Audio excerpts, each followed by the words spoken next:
Yo, folks, it's Shaman Jeeves welcoming you to Shaman's Poetry Corner. This time I've got a very special episode for you. I'm going to be reciting a rough draft of my longest ever composition, The New Locusts. Because the piece is so cumbersomely long, I've had a lot of trouble recording this, so I'm going to skip most of the originally intended intro and just leave you with a quick headphone warning. I'm going to get loud at a couple of points. With that out of the way, The New Locusts. Back when all the land was green, and our fool hearts dared think it young, to play our part we all were keen, to harmonize with nature's song. We played our part, our paltry role, with all our heart and all our soul, until our minds set us apart. If life was struggle, life was pure, and the reward our efforts brought, though often hard and never sure, was ever more than we had sought. Our path was scarred, no longer true, when speech's art started us new, editing the lyrics in our heart. Word gave shape to thoughts, and so we shaped our kind, we shaped the world. To outcomes blind, how could we know? Above our villages storm clouds swirled. Not all one mind, with weapons raised, we kill our kind, their village razed, and not a single trace is left behind. Speech separated man from beast, and tribes by walls are kept apart, while logic false in minds diseased deafen us each to our own heart. Thus never stalls the march of nations, the pure soul bawls in pained frustration, as empires rise our spirits fall. Soon progress stretched to ocean's edge, but will is strong and ships were built.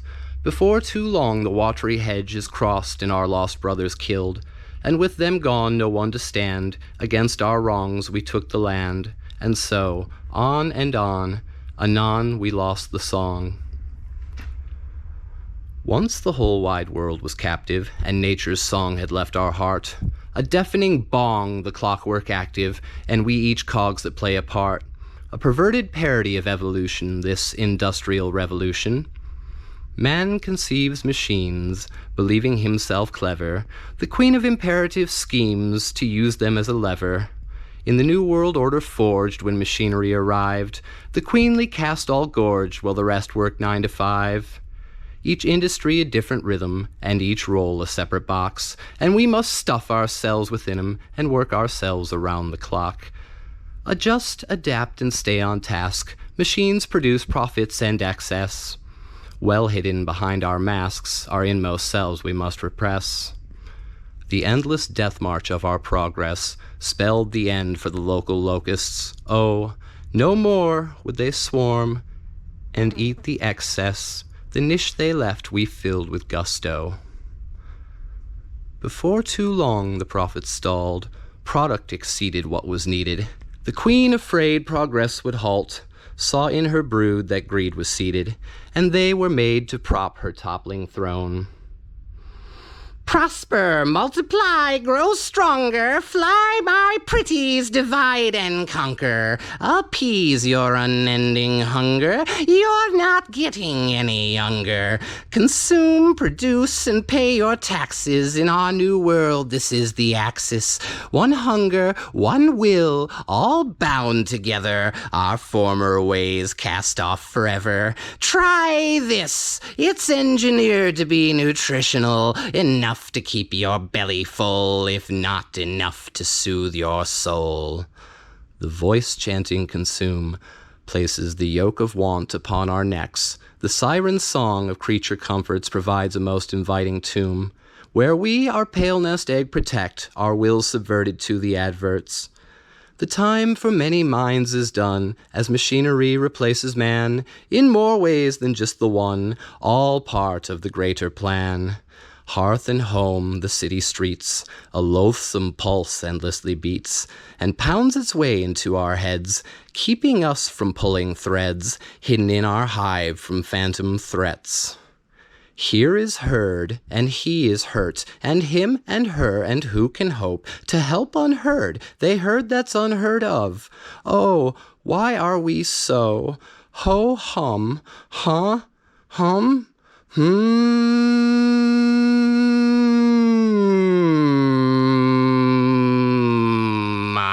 mine, mine, mine, mine, mine, mine, mind, mine, mine, mine, mine, mine, mine, fine, mine, mine, mine, mine, mine, mine, mine, mine, mine, mine, mine, mine.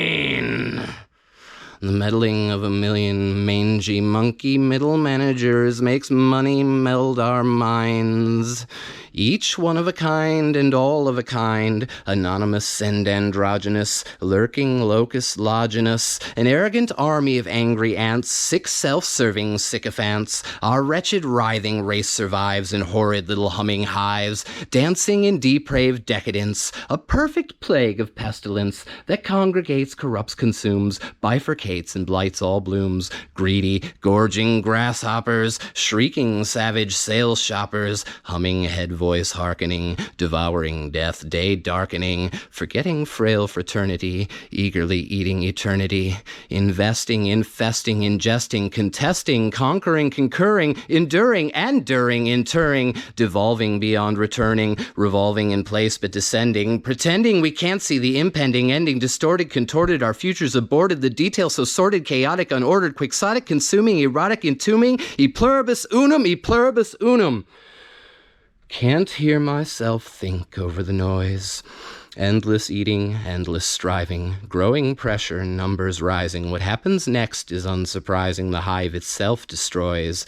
The crowding and the packing, the hive from us extracting, creating artificial needs, sating monumental greed, scarcity where there oughtn't be, and maybe some might even see, but as population density hits new heights of intensity, terminal mass meets terminal velocity, negating our viscosity, erasing our humanity.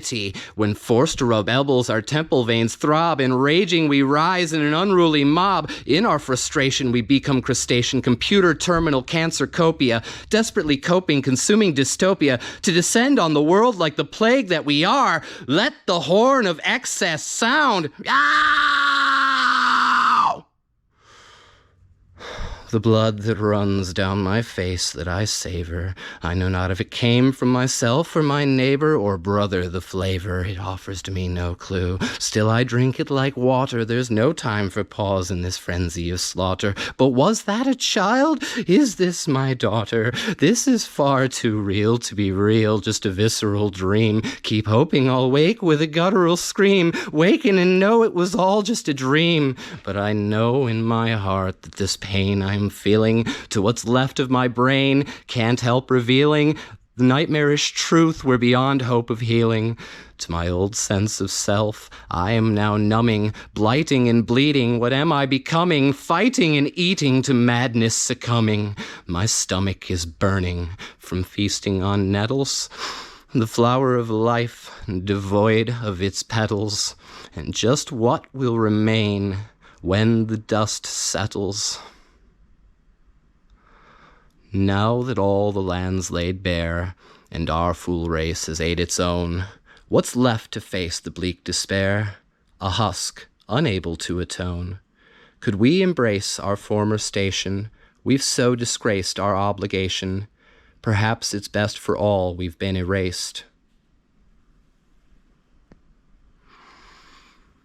Thank you very much for your time. If you actually bothered to sit through this whole thing, I would very much like to know thoughts. This is a rough draft, and we'll probably see some revisions before eventual publication, so early feedback is very much appreciated.